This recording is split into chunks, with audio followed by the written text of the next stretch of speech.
Pernah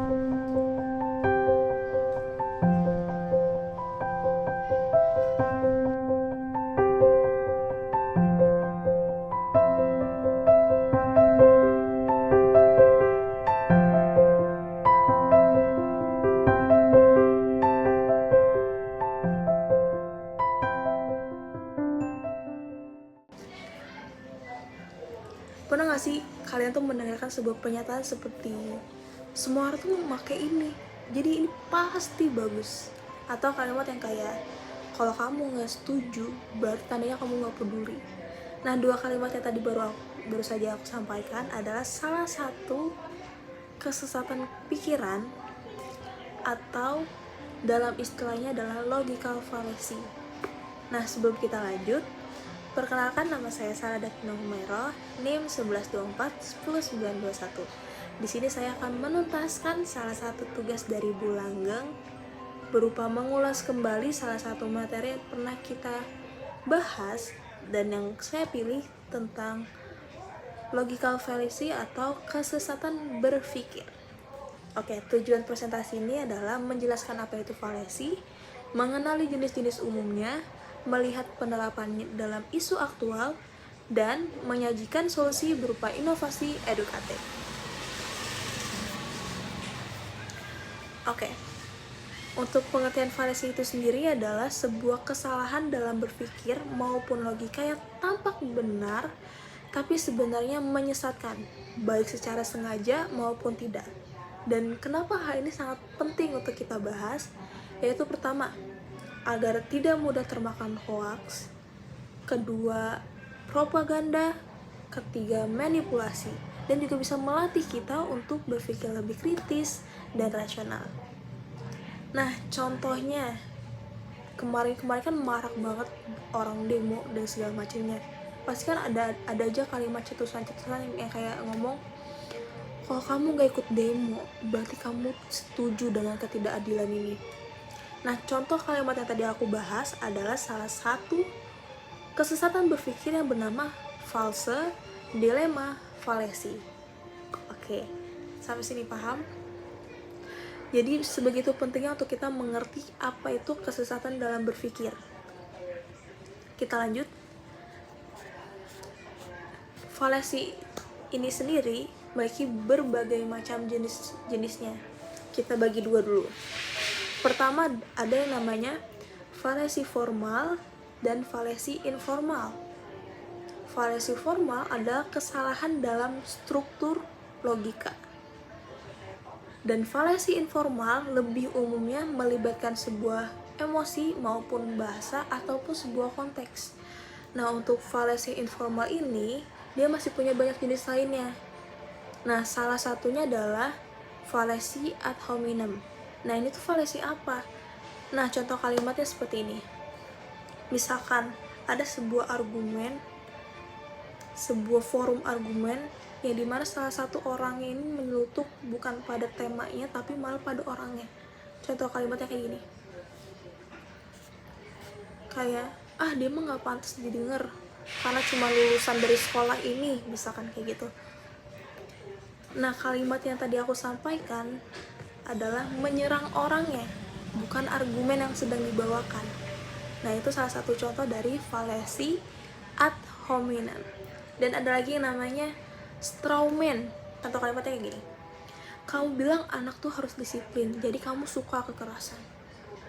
Nah, itu seakan-akan mendistorsi argumen lawan. Ada juga contoh lainnya. Ada yang disebut sebagai bandwagon. Contoh kalimatnya, semua orang tuh lagi investasi kripto, kamu tuh harus ikut.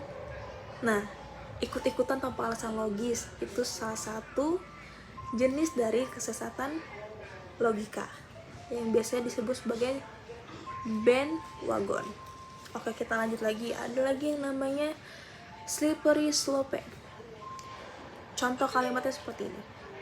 Kalau kita izinkan yang A, nanti bisa sampai Z. Misalkan ada kalimat yang kayak gitu, ada pola pikir kayak gitu. Itu adalah bukti menganggap satu hal kecil yang pasti berujung buruk. Nah, itu disebut sebagai slippery slope. Nah, terakhir ada salah satu contoh jenis fallacy lainnya yang bernama appeal to emotion. Contoh kalimatnya adalah, kalau misalkan kamu cinta ibu, jangan makan daging itu. Seakan-akan mengandalkan sebuah emosi, bukan logika. Nah, kalimat tersebut dan contoh tersebut adalah salah satu contoh dari kesesatan berpikir ataupun logika. Oke, kita lanjut lagi. Isu aktual dan relevansi fallacy. Kita bisa bahas dari isunya politik dan media sosial.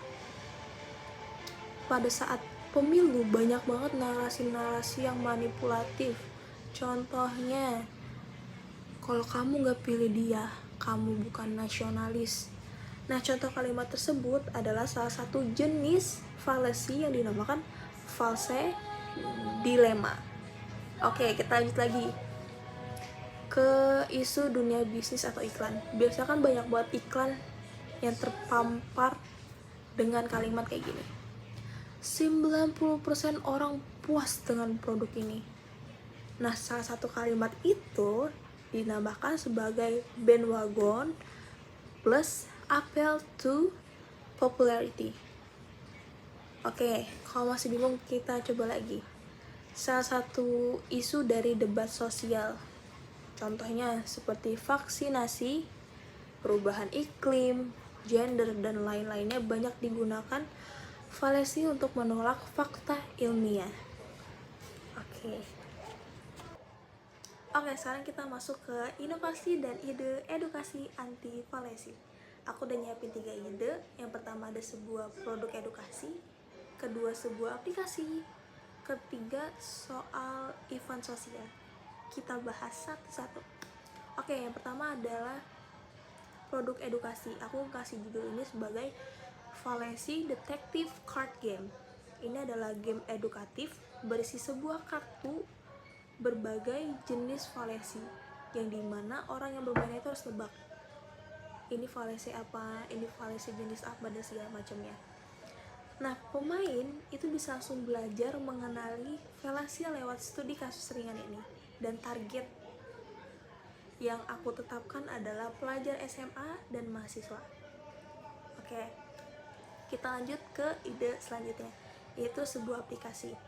Nah, aplikasi ini aku beri nama Fallacy Spotter, yaitu sebuah web yang kalian disitu bisa naruh input teks dari debat, dari status media sosial maupun iklan, yang dimana AI tersebut bisa menandai langsung potensi fallacy dan menjelaskan jenisnya, dan bisa digunakan untuk edukasi maupun diskusi. Oke, kita lanjut ke next ide. Ide yang terakhir adalah sebuah kampanye sosial. Kita beri judul Think Better Challenge, yaitu sebuah tantangan online untuk membuat video membongkar fallacy di media dan mendorong literasi logika di kalangan muda. Oke.